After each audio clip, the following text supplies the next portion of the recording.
बिस्मिल्लाहिर्रहमानिर्रहीम। अस्सलाम वालेकुम। अपने चैनल कानून क्या कहता है के साथ मैं एडवोकेट मोहम्मद अमजद हाज़िर खिदमत हूँ। दोस्तों, इस मुल्क के अंदर माशरे में रहते हुए लोग मायूसी, डिप्रेशन, ज़हनी दबाव का वैसे ही शिकार होते हैं। पानी, बिजली, गैस की लोड शेडिंग, टूटी सड़कें, उबलते गटर, महंगाई, बेरोज़गारी, छीना झपटी, इन हालात में रहते हुए अगर किसी शख्स को कानूनी और अदालती मसाइल का सामना करना पड़ जाता है, उसके ख़िलाफ़ झूठे मुकदमा दाखिल हो जाते हैं, या वो किसी के ख़िलाफ़ हक़ को हासिल करने के लिए अदालत से रुजू करता है, मुकदमा दाखिल करता है, तो हमारे मुल्क का अदालती निज़ाम ऐसा है कि इंसाफ लेते लेते सालों बीत जाते हैं, लोग बेजार हो जाते हैं, तंग हो जाते हैं, अच्छा वकील नहीं मिलता, या जिन पैसों के अंदर, जिस फ़ीस के अंदर मुकदमात को लड़ना तय किया गया होता है, हुलिये बहाने से उससे ज़्यादा पैसों का मुतालबा किया जाता है। तंग आकर लोग अपनी जो केसेस को है वो चलाना छोड़ देते हैं, केसेस हार जाते हैं, मायूसी में चले जाते हैं, नाउमीदी में चले जाते हैं, जीना छोड़ देते हैं, क्योंकि हमारे मुल्क में जीना सिखाया ही नहीं गया। रियाज़ी, साइंस, उर्दू, अंग्रेज़ी, बच्चों को ये सब सिखाया जाता है, लेकिन ये नहीं सिखाया जाता कि ज़िंदगी के अंदर अगर किसी मकाम पर गिर जाते हैं हमारे साथ मुश्किलात पेश आती है, हमारे साथ नाकामी हो जाती है, तो हम दोबारा कैसे अपनी ज़िंदगी को शुरुआत करें, दोबारा से कैसे उठें, और लाइफ स्किल जो होती है उसको कैसे जिएं, यानी लाइफ स्किल को सिखाया नहीं जाता। नतीजे के तौर पर इस मुल्क के अंदर बेशक यहाँ पर इस्लाम है, हम सब मुसलमान हैं, लेकिन एक बड़ी तादाद ऐसे लोगों की है जो कि हालात से तंग आकर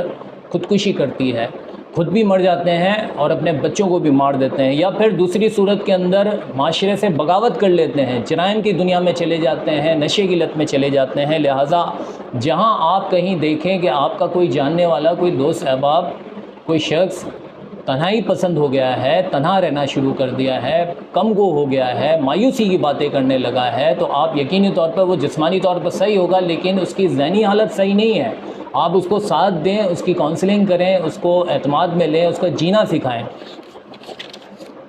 दोस्तों, कानून के अंदर भी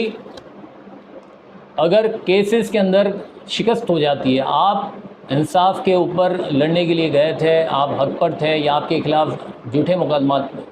दाखिल किए गए थे, मुखालिफिन झूठ पर मबनी था, आप हक पर थे, आप सच पर थे, लेकिन केस आप हार चुके हैं और आपका मुखालिफ जीत चुका है, तो कानून के अंदर भी दोबारा से आपको अपील का मौका दिया जाता है, और उस अपील के अंदर भी अगर आपको शिकस्त हो जाती है, कामयाबी नहीं मिलती, तो एक और हाई कोर्ट का रास्ता होता है, सेकंड अपील का रास्ता होता है। और इसके बावजूद भी अगर आप पै दर पै शिकस्त का शिकार होते हैं, केसेस को हार जाते हैं, तो मायूसी, नाउमीदी, डिप्रेशन में जाने के बजाय आप बतौर मुसलमान, क्योंकि हमारा ये ईमान है कि सबसे बड़ी अदालत ऊपर वाले की अदालत, अल्लाह की अदालत है, और वहाँ पर हमेशा सच की जीत होती है, सच का बोलबाला होता है, और झूठे पर अल्लाह का अज़ाब ही नाजिल होता है बेशक। और अल्लाह ताला इंसान पर उतनी ही मुश्किलात देता है, अल्लाह ताला उतनी ही आजमाइशें देता है जितना कि उसमें उसकी सकत होती है, जितना उसको बर्दाश्त करने की उसमें ताकत होती है। लिहाजा हमें ज़िंदगी के अंदर गिर कर दोबारा उठना, जीना, ये दोबारा से खड़े होना, ये लाजमी तौर पर हमारे अंदर इतनी एफ़र्ट होनी चाहिए। हमारा ईमान है अल्लाह पर हमारा ईमान है। और आज का वीडियो का यही पैगाम था।